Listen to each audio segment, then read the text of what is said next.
요즘 그 가장 화두가 되고 있는 것 중에 하나가 이제 중국의 리오프닝인 것 같아요. 네. 그로 인해서 한국에 기대를 갖고 있는 주식들의 상승이 크게 일어나기도 했었고, 또 최근에 그 리오프닝 상황으로 인해서 중국 그 뭐죠?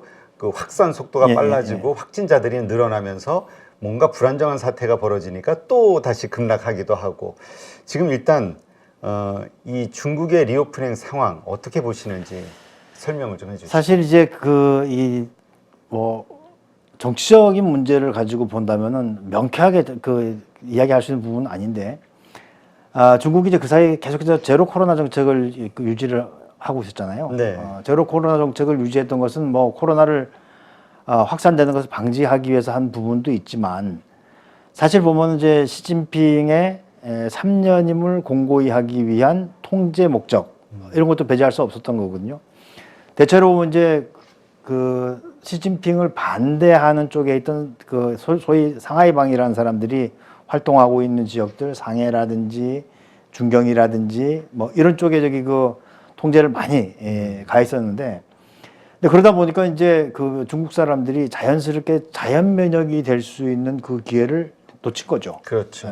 코로나 청정이다라고 해서 유지를 하고 있었는데, 근데 이제 사실 이제 올 이제 2월 말 3월 초에는 양회를 가서 이제 거기서 이제 추인을 받아야지만 이제 3년임이 시작되는 거지만, 이미 이제 끝났다고 이제 보면은 사실 시진핑 입장에서도 이제 시장을 열어야 되는 것은 뭐 맞는 거죠. 근데 그렇죠. 지금 이제 확 퍼지니까 이제 문제가 되는데, 이건 제가 볼 때는 한번 올랐다 다시 이제 우리도 이제 그런 경험들이 있잖아요. 내려오겠지만, 근데 그래서 이제 중국이 과연 리오프닝을 했을 때 우리에게 수혜가 될 수 있느냐 하는 건데요. 최근에 무역 수지 통계를 보면 우리가 이제 작년에 무역 적자 총 규모가 470억 불. 많이 받네요. 예. 전체적으로. 그러니까 중국에 대해서는 우리가 그 사이에 적자를 본 적이 없었는데, 우리 전체 무역 흑자의 60%가 그 정도, 중국이라면서요? 예, 그렇습니다. 네. 그런데 작년 5월 이후에 계속 적자예요. 그러니까 지금 이제 과연 리오프닝을 한다고 해서 우리에게 그 중국이 도움이 될 것인가? 좀 굉장히 제한적일 것이다. 이런 그 생각을 하고 있고요. 우리 사드 이후에 그 중국 정부는 한 번도 공식적으로 한한령 이야기를 한 적이 없어요. 네. 그런데 이제 최근에 우리 정부에서 저기 중국이라든지 러시아라든지 이런 쪽에 그 대하고 있는 그 외교적 스탠스를 가지고 본다면은 조금 기대하기는 더 어려워지겠다.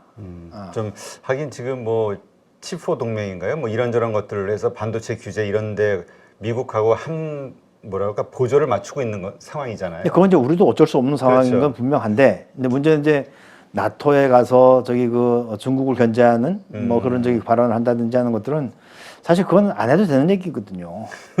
오버했나요? 네. 뭐 그 임기 초기에 조금 흥분됐을 수도 있고 그런 생각이 듭니다. 예. 지금 그렇다면 지금 이제 중국발 비행기, 그러니까 중국의 그 관광객들에 대한 그 수요 혹은 그로 인해서 발생할 수 있는 여러 가지 경제 성장 이런 것들을 소비 같은 거 이런 것들을 기대했는데, 요새 다 이제 PCR 검사 뭐 원천적으로 하고 네. 뭐 이러다 다시 다 그래서 요새 최근에 항공주라든가 무슨 뭐 카지노라든가 다 좀 안 좋았었잖아요. 예. 근데 진짜 리오프닝주는 반도체가 될 것이다라는 의견들이 속속 나오고 있어요. 근데 지금. 반도체가 된다 손치더라도 그쪽으로 수출을 못하게 되어 있다면 이거 이제 어려운 일이죠. 사실 이제 그 사이에 우리가 반도체가 호황을 누렸던 그 이유 중에 하나는 뭐냐면, 우리는 이제 반제품을 만들어서 중국에 수출하고 중국이 완제품을 만들어서 이제 미국에 수출하고 이런 이제 구조였단 말입니다. 근데 지금 이제 미국하고 중국 간에 이제 그 무역 갈등이 있고 지금 이제 공급망 같은 것들이 이제 흐트러져 있잖아요. 중국 입장에서도 미국으로 굳이 수출을 하지 않아도 된다면 우리나라에서 만든 정교한 반도체가 필요하지 않을 수도 있다. 이런 그 얘기들도 하고 있거든요. 그래서 이게 우리가 중국하고 같이 그 연결이 돼서 미국하고 이제 교육이 돼야 되는데, 이제 그 사이에 이제 공급망이 끊어져 있기 때문에 반도체가 그렇게 잘 갈 수 있을까 하는 건 의문이 좀 있는 것이죠. 예. 지금 최악의 어떤 뭐라 그럴까요? 가이던스들이 나와 있잖아요. 지금 상황이 오히려 살 때다라고 보시는 분들도 있고, 아직은 턴하려면 좀 시간이 필요하다라고 보는 분들도 있거든요. 교수님은 어떻게 보세요? 네, 과거의 데이터를 봤을 때 이럴 때가 그 저가 매수의 기회다라고 생각하시는 분들이 의외로 많아요. 이제 뭐 주식 시장의 이제 속설 중에 하나가 천장과 바닥은 새색시의 치마폭처럼 왔다 간다. 그래요? 이런 얘기를 그게 하거든요. 뭔 뜻인가요? 요즘에 뭐 이제 새색시들이 자유분방하니까 쿵쾅쿵쾅 다니지만 우리 저기 부모님 때만 하더라도 새색시들이 얼마나 조심스럽습니까? 그러니까 그 시부모님 저기 그 이제 방 앞에 뭐 저기 그 왔다 가더라도 발작 소리도 안 내고 싹 왔다 가잖아요. 그러니까 누구도 모르게 왔다 간다는 거거든요. 네. 그래서 바닥을 또 꼭지를 정확하게 저기 그 잡을 수 있는 방법은 사실 없다고 봐야죠. 하지만 이제 분명한 것은 주식을 사야 하는 가장 좋은 때는 경기 침체기이고, 그 사람들이 주식에 대해서 관심을 끊을 때, 이때가 이제 가장 좋은 때라고 이제 보여지거든요. 이 동양학에서 보면은 이제 그런 얘기가 있습니다. 이제 음극생양, 양극생음, 이제 그 역학에 나오는 얘기인데요. 음의 기운이 극에 달했을 때 네. 양의 기운이 생겨나고, 양의 기운이 극에 달했을 때 이제 음의 기운이 생겨난다라고 하는 건데, 지난 지 얼마 안 되지만 음의 기운이 가장 왕성할 때가 동지거든요. 동지를 딱 지나고 나면 그때부터 이제 그 낮이 길어지잖아요. 네.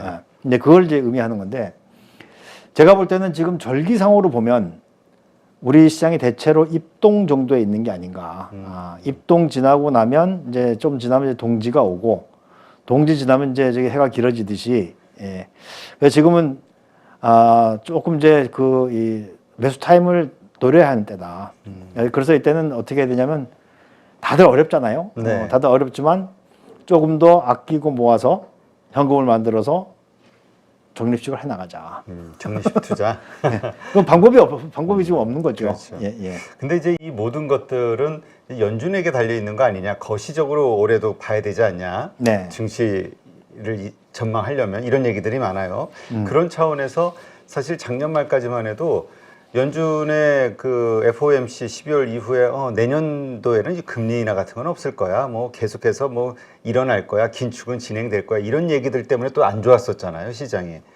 근데 새해 들어서 나오는 월가의 소식들, 뉴스들을 보면은 내년 하반기에는 금리 인하를 할 것처럼 다들 기대를 올 하고 하반기요? 있다. 올 하반기. 네. 올 하반기에는. 기도를 하는 거죠. 그래서 이거 뭔가 흐름이 또 달라지나?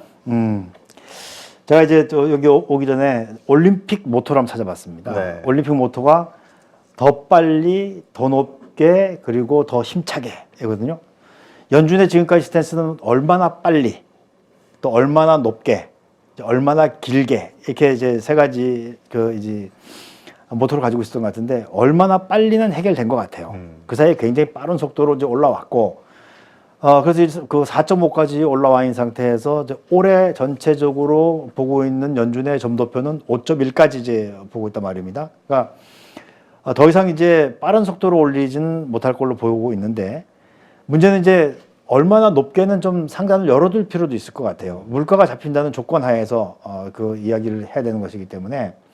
다만 이제 상단까지 갖다 손 치더라도 이게 얼마나 길게 갈지는 사실 아무도 알 수 없는 그런 상황인데요.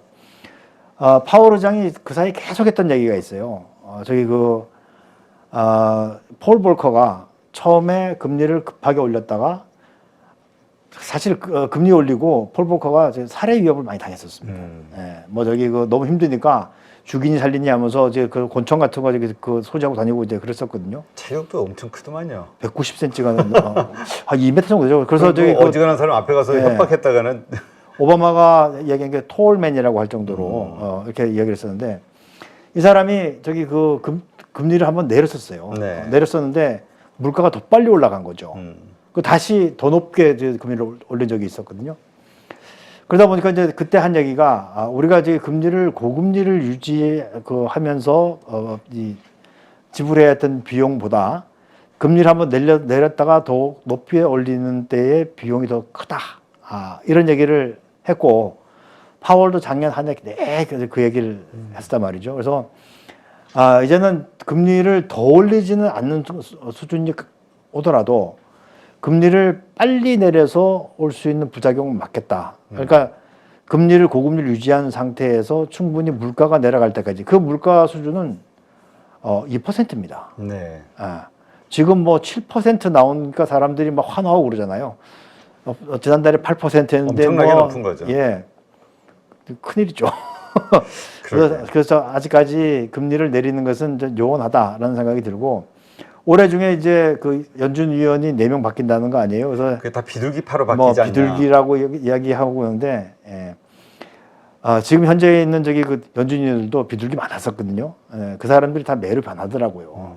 그리고 실제로 보면 다 똑같이 한 표씩 가지고 있는 것처럼 보이지만 연준 의장이 가장 저기 그 빅마우스고요.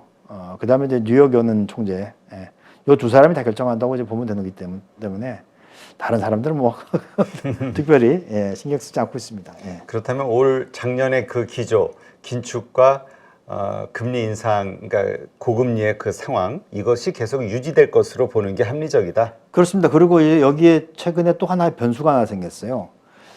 우리가 이제 그 잘 보고 있지 않는 저기 그 이 부분이지만 스위스 중앙은행 네. SNB에서 최근에 외환 보유고를 굉장히 많이 줄여놨습니다. 근데 외환 보유고를 줄여놓은 이유가 외환 자산을 팔았다는 거거든요. 외환 자산을 팔았다라고 하는 것은 달러를 갖다 파는 거예요. 미 국채가 외환 보유고로 가지고 있었나 보죠. 그렇습니다. 그러니까 이제 스위스 같은 경우에는 그 사이에 그 마이너스 금리를 가지고 있다가 최근에 그 금리를 올리면서 이제 마이너스 금리에서 벗어나는 그런 상황이었었는데 거기도 좀 답답했을 거예요. 왜냐하면 조금만 불안해지면 사람들이 스위스 프랑을 사러 들어오기 때문에 스위스 프랑의 가치가 굉장히 높았었거든요. 그렇죠. 근데 수출을 해야 되는데 통화 가치가 너무 높으니까 수출도 잘 안 되고 그런 부분들이 있었는데 이제는 이제 서로 간에 다 어려운 그런 상황이 되다 보니까 이제 그 국채를 팔고 있는 그런 상황이라서 이것도 아마 연준 쪽에서 고민을 해야 되는 부분이죠. 왜냐하면 자칫 금리를 내려버리면 그러면 시중에서 거래되고 있는 금리하고 또 기준금리하고의 또 괴리가 생기기 때문에 그렇죠. 이런 것들을 좀 무시할 수 없는 그런 부분들이 될 것 같아요. 그리고 요즘 그 외환 보유고에서 달러 비중과 미국채 비중을 줄이고 금을 채워넣는 그렇습니다. 경향이 좀 늘어나고 있다. 이런 그 최근에 그 값이 많이 올라갔죠. 네. 그런 이야기도 있더라고요. 이제 달러를 이제 못 믿는 거죠. 못 믿는 것도 있고 그 틈을 타고 이제 그 이 위안화가 자꾸 저기 그 이제 삐죽고 들어오기 때문에 아마 포트폴리오를 저기 그 구성을 해서 이제 그 이 가치 변동을 좀 막으려고 하는 그런 부분들이 있는 것 같습니다. 알겠습니다. 자, 이러한 현상들이 올해 안에도 이제 지속이 될 거라고 보는 가운데에서 우리가 가장 걱정했던 게 이제 4분기의 실적이 이제 1분기 발표가 되잖아요. 1월 달에. 이때서부터 안 좋은 거 그냥 안 좋겠지 했던 기업 실적이 딱 드러나면서 주가에 또 한번 급락이 있을 것이다. 이런 예상을 하시는 분들이 참 많거든요. 네. 어떻습니까? 일단 뭐 이제 러프하게 좀 이야기를 하면 사실 이제 소비가 원활하게 돌아가야 되는데 지금 이제 소비가 원활하게 돌아가는 건 굉장히 어려운 상황이 되지 않았습니까? 근데 정부에서 나와가지고 대기업들에게 임금 올려주지 마라라고 이제 가이드라인을 저기 했을 정도니까 안 그래도 가장 늦게 올라가는 것이 임금인데 지금 뭐 물가는 다 올라가 버렸고요. 그렇죠. 그다음에 금리 올라갔고 그러다 보니까 가계의 실질 가처분 소득이 이제 줄어드는 이제 그런 상황이라서 그 소비가 이제 이 불편해지는 거죠. 근데 그거는 시차를 가지고 또 그 영향을 줄 테니까 제가 이제 그 계산을 한번 해봤습니다. 우리가 이제 기업들의 실적을 볼 때 좀 간단하게 볼 수 있는 방법이 뭐냐면 소비자 물가지수 상승률에서 생산자 물가지수 상승률을 빼보는 거예요. 네. CPI 마이너스 PPI를 하게 되면 그게 이제 기업의 마진이 되거든요. 그런데 이게 보니까 작년 한 해 동안에 보니까 평균적으로 6.3% 마이너스예요. 이게 6.3% 마이너스라고 하는 건 뭐냐면 마진 스퀴즈가 한 6.3% 정도 이루어졌다고 하니까 대체로 보면 기업 실적이 나빠질 것이다. 이렇게 그러니까 6.3% 줄어든다 이익이. 이제 러프하게 봤을 때요. 러프하게 봤을 때. 그래서 이제 그 가장 나쁜 것은 이렇게 전체적으로 그 마진 스퀴즈가 일어나는 것이 가장 나쁘고, 근데 좀 긍정적인 건 뭐냐면 마진 스퀴즈가 있었던 그 폭들이 시간이 지나면서 점점 줄어들고 있다는 겁니다. 그래서 가장 넓었을 때는 재작년이죠. 그 2021년 12월에 8.9% 마이너스까지 갔던 것이 최근에는 뭐 3.7, 1.9 이렇게 그 줄어들고 있기 때문에 상당히 가격을 전가시키고 있다. 이런 이 상황을 좀 봐야 될 것 같고요. 근데 이제 그 이후에는 이제 그 벌어지는 것들은 올해 이제 그 실적으로 나올 테니까 우리는 당장 이제 작년 이제 4분기 실적을 가지고 또 봐야 되는 거 아니겠습니까? 그래서 지금은 이제 아무래도 좀 그 실적이 좀 좋지 않게 나오는 그런 부분들을 이제 배제할 수 없는 그런 상황이고, 연구된 바에 의하면 이제 그 물가가 올라가게 되면 가격을 전가를 시켜야 되는데, 그렇죠. 전체 물가 상승분의 4분의 1 정도는 가격에 전가를 시키지만 나머지 4분의 3 정도는 그냥 영업이익의 감소로 이제 감내를 하더라고요. 그래서 이번에는 뭐 실적이 줄어들어 있는 것은 뭐 거의 분명해 보인다 생각이 되고요. 근데 그 다음에 이제 올해 나오는 이제 실적들은 가계의 소비가 얼마나 이제 그 활성화돼 주느냐 하는 거고, 또 하나 문제는 이제 우리가 내수 쪽을 신경을 쓰지 않고도 살 수 있었던 것은 수출이 잘 됐던 거거든요. 근데 그렇죠. 무역 수지 적자가 좀 개선되지 않는다면 기업 실적들은 기대하기 좀 어려운 그런 상황을 봐야 될 것 같습니다. 그렇군요.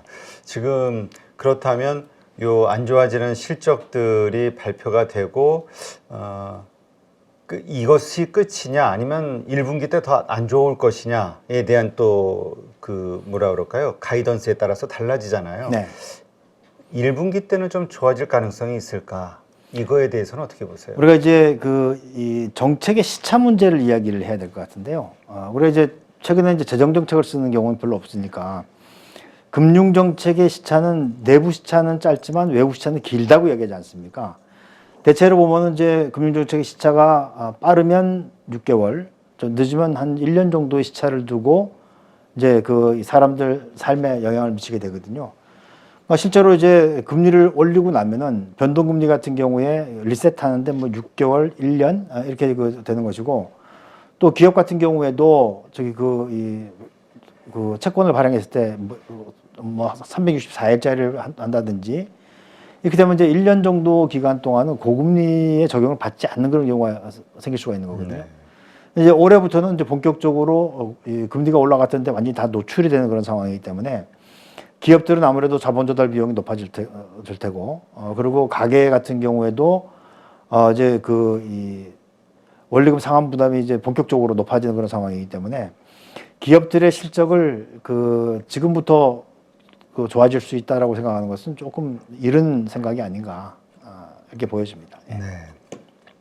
그렇다면 그 기업 실적으로 인한 뭐라 그럴까요? 주가 상승의 모멘텀 이런 것은 당분간 안 보인다. 아직까지는 예를 들면 이런 거죠. 이제 나빠진다고 해서 전부 다 나빠지는 건 아니지 않습니까? 네.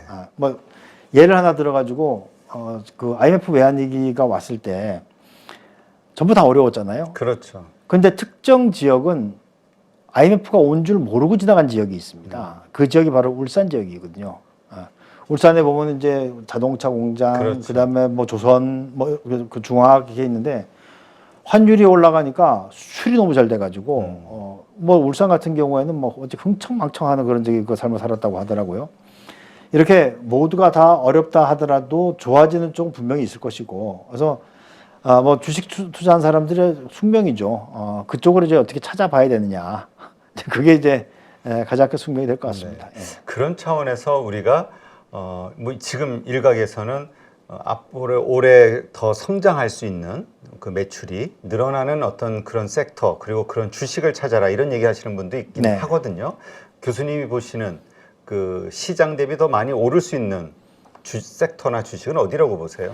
결국 이 물건을 팔려야 되는 그런 상황이기 때문에 저는 모두에 말씀드린 바와 같이 IRA가 얼마나 작동을 할지 잘 모르겠지만 그래도 제대로 작동한다면은 풍력이라든지 그리고 태양광 쪽에서는 제한적으로 될 수 있을 것으로 보여지고, 사람들의 삶이 궁핍해질수록 많이 찾는 곳이 있잖아요. 그게 바로 이제 편의점. 요즘에 또 TV에서도 편스토랑이니 하면서 그렇죠. 일단 가격이 싸니까 상대적으로 싼 거죠.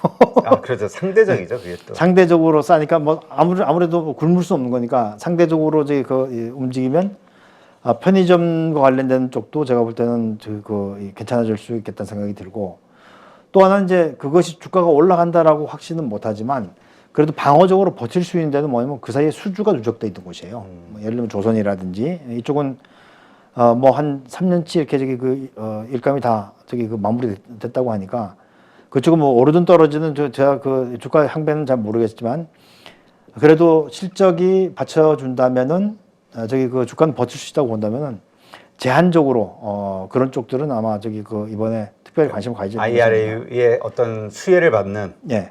섹터나 주식들. 그러니까 뭐 이제 2차 전지도 저기 그 포함될 테고 저는 뭐 사실 풍력 같은 것들이 더 잘 될 수 있을 거로 봅니다. 그래요? 예.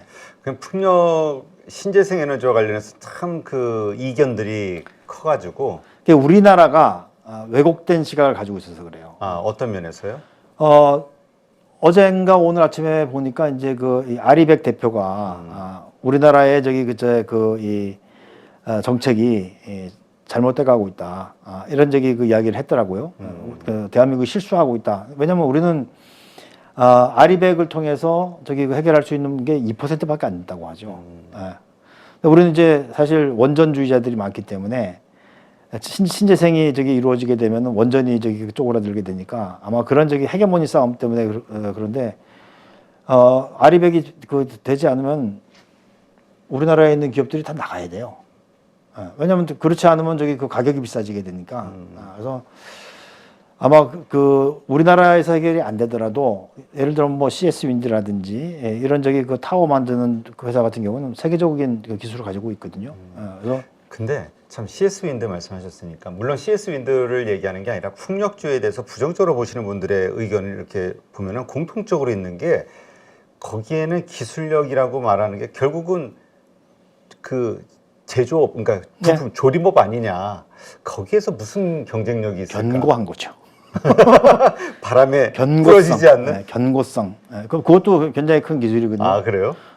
예전에 우리 저기 그 철강 같은 거 할 때 보면은 또 일제, 독일제 그 왜 저기 좋다고 했습니까? 그거 사실 쇳물 녹여 가지고 만들면 되는 거였잖아요. 그러니까 장치 산업이라고 맞아. 장치 산업이다. 그런 거에 저기 이 노하우가 있다. 그래요? 이렇게 보는 것이죠. 예. 그렇군요. 근데 아리백 말씀하셨으니까 그 최근에 그 유럽에서도 EU에서도 결정했잖아요. 그 탄소 국경세 네. 그 2026년부터 적용하겠다. 그게 적용되면 바로 포스코 같은 경우는 세금이 6조가 늘어날 것이다. 이건 또 안유아 교수가 한번 얘기했는데. 아니 그거는 뭐 그 전부터 다 이야기되고 있는 거죠. 예.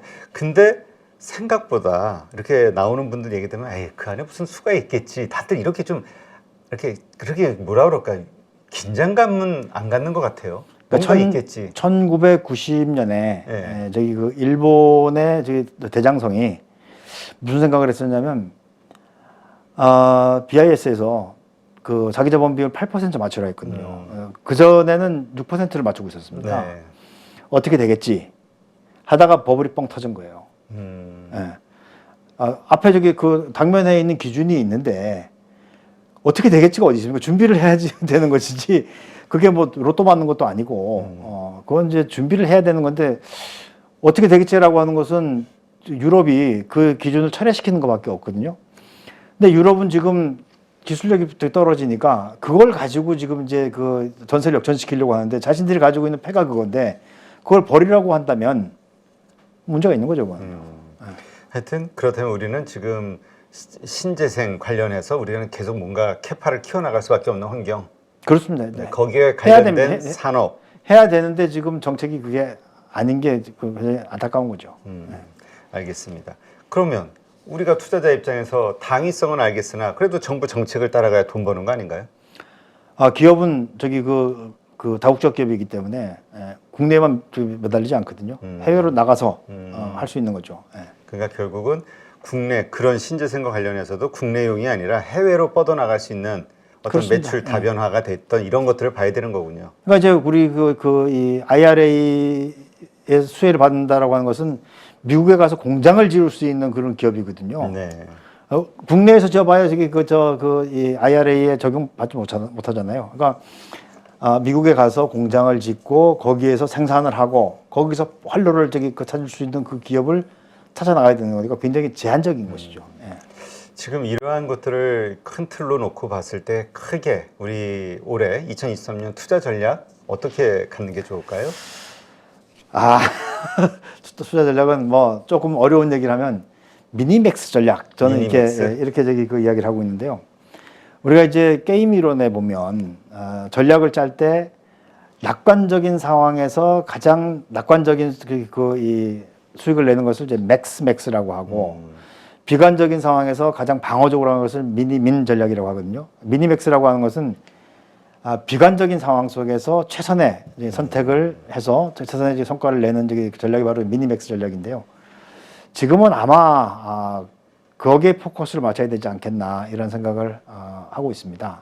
그래서 올해 뭐 경기가 나빠질 거라고 하는 건 다 알고 있는 그런 상황이고, 근데 문제는 그 코스피 코스닥에 상장되어 있는 2,500개 종목이 일시에 떨어지지도 않거든요.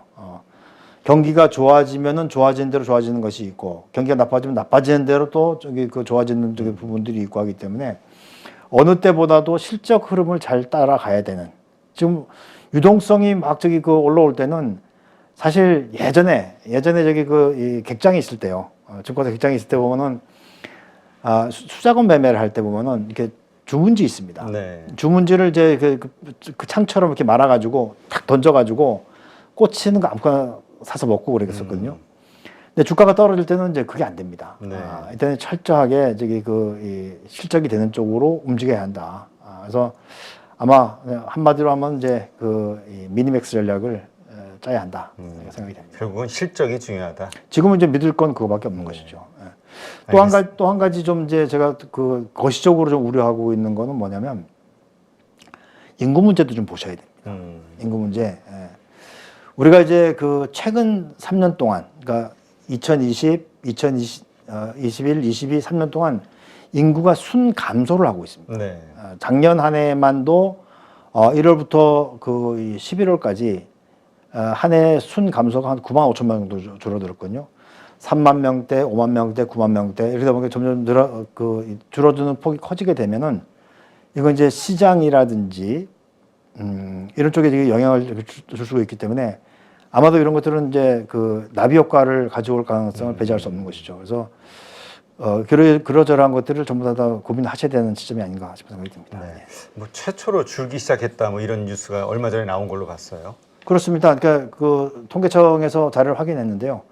2020년부터 최초로 줄기 시작했더라고요. 그 사이에 기대 수명들이 높아지고 이제 의료 시설이 잘 돼 있으니까 사망자들이 많지 않았거든요. 네. 물론 이제 학계 출산율은 계속 줄어왔지만, 근데 그것도 무한정 수명을 늘릴 수 있는 것이 아니기 때문에 이제 오래 사는 쪽에서 뭔가 한계점에 온 것이 아닌가 이렇게 보여서 아무래도 사람들 줄기 시작하면 뭐 부동산은 더 큰 문제가 될 수가 있겠고, 그렇죠. 또 인구가 시장이기 때문에 이제 시장의 위축 이런 것들을 이제 고민해야 되는 때가 온 것이죠. 네, 알겠습니다.